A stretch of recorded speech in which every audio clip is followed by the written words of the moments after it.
Olá pessoal, tudo bem? Meu nome é Emerson Alves, sou professor de matemática e eu comecei a resolver as questões de matemática no concurso da Secretaria de Educação do Estado de Pernambuco 2022, aplicado nesse domingo para o cargo de professor de matemática. Questãozinhas bem interessantes, algumas bem complicadas, né? Se você gosta desse tipo de conteúdo, já deixe seu like, se inscreva no canal caso chegando agora no canal e você não vai perder vídeos como esse, certo? Então essa questão diz o seguinte, ó, se f e g são funções reais, né, tais que f de x é x mais 10 e g de x é elevado a x, então x pertence ao conjunto dos números reais, tal que f de x igual a g de x. O que ele quer dizer com isso, tá? Ele quer dizer que, vamos tentar construir o gráfico dessas funções. Se a gente tem aqui o plano cartesiano, certo? Aí a gente olhar aqui, o comportamento dessa função é na x.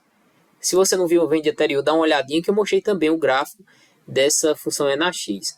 Mas a gente pode construir agora. Se x for zero, né, essa função g de x vai ser 1, porque todo número elevado a zero é 1. Então, quando x for zero, f de x é 1. Então, essa função, ela vai, como ela é uma função exponencial, ela tem, né, comportamento aqui crescente, né, exponencial. Aí, se a gente for construir o gráfico da função, né, vou até anotar aqui, ó, g de x, que esse g de x é elevado a x. Se a gente for anotar agora o gráfico da função f de x, ou seja, f de x é uma reta, ou seja, essa reta x, se a gente olhar, ó, ela passa só f de vou botar h de x, para que você entenda, h de x, ou seja, a gente tem o plano cartesiano, ela passa na origem. Se a gente somar 1, ela vai passar aqui. Se a gente somar 2, ela vai passar aqui. Então, isso é o que a gente chama de movimentos no plano.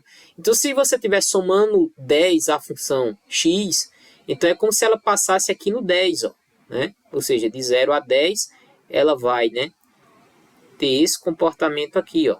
Beleza? Então, essa daqui é a função, nossa função f de x. Ou seja, esse ponto aqui é 10. E quando ele diz aqui que f de x é igual a g de x, significa dizer que esse ponto de interseção dessas funções aqui, ó, é quando elas são iguais, certo? E ele está dizendo que, então, x pertence ao conjunto dos números reais, tal que, ou seja, para quando f de x for igual a g de x. Então, ele quer saber esse x daqui, né? Então, basicamente, a gente precisa, né, igualar essas funções, ou seja, se f de x igual a g de x, implica dizer que x mais 10 é igual a g de x, que é na x. A gente passa tudo para o segundo membro, fica na x, né, menos x mais 10 igual a zero. Aí veja só, essa função aqui é uma função complicada de se resolver, né? Então, existem métodos, né, que a gente utiliza de cálculo numérico para aproximar o valor dessa raiz aqui, certo? Então, se você olhar aqui, o que a questão afirma, ó, é que pertence ao conjunto dos números reais. Esse x pertence ao conjunto dos números reais. A gente vê aqui que esse x existe, tá? Então, o que a gente pode utilizar aqui, por exemplo, é um método de Newton, certo? De Newton-Thompson, se eu não me engano. Acho que é isso. Newton-Thompson, que diz que esse x vai ser igual, essa raiz a x0 menos f de x dividido por a derivada de f de x. Então, qual é f de x? É essa função aqui, beleza? Então, a gente precisa ter a derivada disso. Bom, a derivada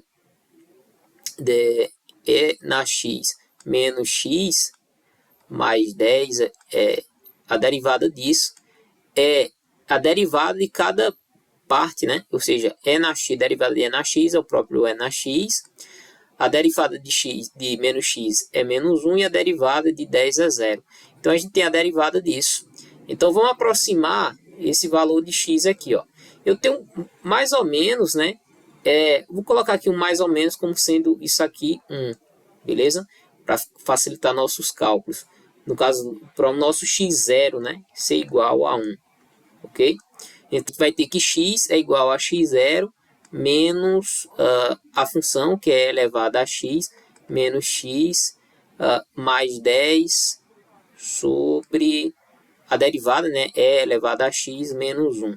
Aí, ó, essa raiz será x0, a gente vai aproximar para 1, né?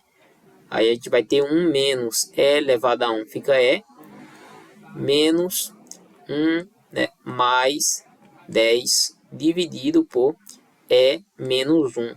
Portanto, esse x eu fiz essa continha, isso aqui dá aproximadamente 2,65, beleza? Então, esse x aqui vai ter aproximado, a gente tem uma aproximação para isso aqui, certo? Aqui, ó, 2,65. Aí o que a gente poderia fazer? Pegar esse valor e colocar novamente na função. Aí a gente ia aproximar mais ainda esse valor dessa raiz, certo? Então, o que a questão queria é que você entendesse que esse x existe e que ele pertence ao conjunto dos números reais, beleza? Então, sendo assim, eu estou marcando essa questão aqui como correta, beleza? A não ser que a gente tenha aí uma surpresa da banca, né? Então, assim, antes que você vá, né, eu fiz isso aqui também no GeoGebra, né, para dar uma conferida. Eu coloquei aqui em verde a função e na x, que é uma função exponencial, e a função x mais 10 em azul. Aí você vê que eu marquei aqui a interseção que mostra o ponto A. Se você olhar aqui, ó, o ponto A, aqui tem 2,52, que é o valor dessa raiz aqui, beleza? Quando a função vale, né, as duas funções aí valem 12,52, beleza? Então é assim que